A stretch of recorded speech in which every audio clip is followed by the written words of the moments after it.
Tiga buah negara telah melaporkan kes berkaitan varian baru ini, iaitu Afrika Selatan, Botswana dan Hong Kong. Mungkin akan ada negara-negara lain yang akan melaporkan varian ini. Kes pertama dilaporkan di Botswana pada 11 November, Afrika Selatan 14 November dan Hong Kong pada 25 November. Kes yang dilaporkan di Hong Kong mempunyai sejarah melawat Afrika Selatan. Menurut laporan, varian baru ini mempunyai 32 mutasi spike protein, iaitu 2 kali ganda lebih banyak daripada varian Delta. Sehingga kini belum ada maklumat lanjut bagi tempoh inkubasi gejala dan kebolehjangkitan varian ini. Untuk makluman, buat masa ini Pertubuhan Kesihatan Sedunia masih lagi membuat pemantauan yang rapi mengenai perkembangan yang berkaitan pelaporan varian baru B11529. Buat masa ini, varian baru ini dikategorikan oleh WHO sebagai varian under monitoring. Kementerian Kesihatan Malaysia memandang serius dengan kewujudan varian baru ini dan akan mempertingkatkan surveillance genomik termasuk ke atas individu yang tiba dari negara yang melaporkan varian baru ini ataupun yang tiba daripada mana-mana. Pemantauan berterusan bagi surveillance genomik dijalankan oleh konsortium yang terdiri daripada Kementerian Kesihatan, MOSTI dan juga KPT.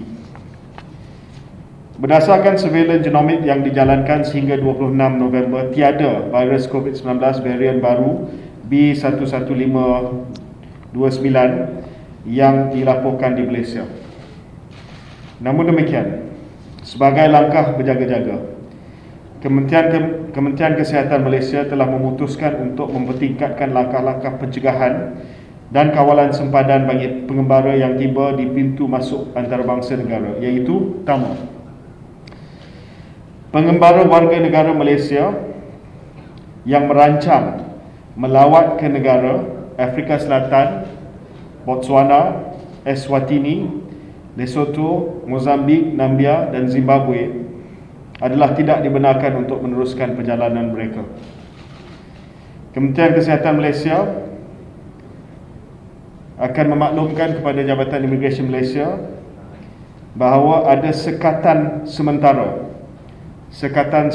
kepada semua pengembara yang mempunyai sejarah perjalanan dalam tempoh 14 hari ke Botswana, Eswatini, Lesotho, Mozambik, Namibia, Afrika Selatan dan Zimbabwe. Maksudnya, pengembara yang ada sejarah perjalanan ke negara-negara tersebut dalam tempoh masa 14 hari tidak dibenarkan masuk ke Malaysia.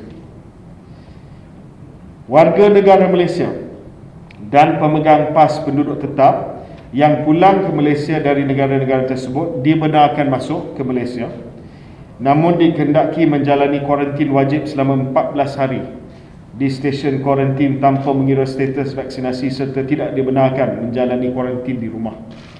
Semula, warga negara asing yang tidak ada status pas penduduk tetap ataupun pas kerja di Malaysia tidak dibenarkan masuk ke Malaysia daripada negara-negara yang saya sebutkan tadi, tidak langsung dibenarkan masuk ke Malaysia, sehingga kita review sekatan sementara ini.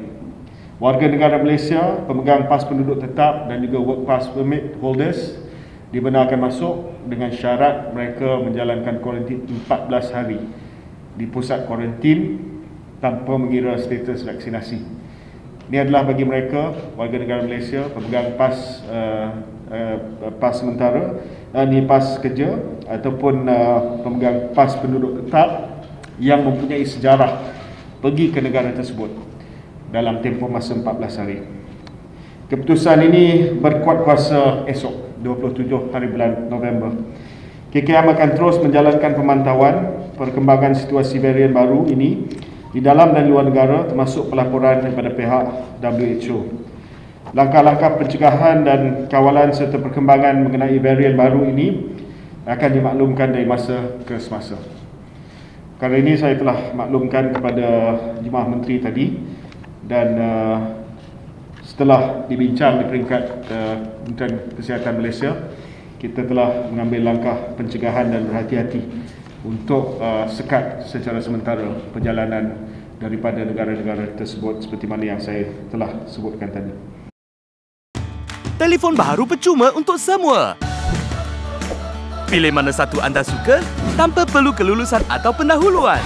Padankan dengan pelan pascabayar tanpa had terbaik kami.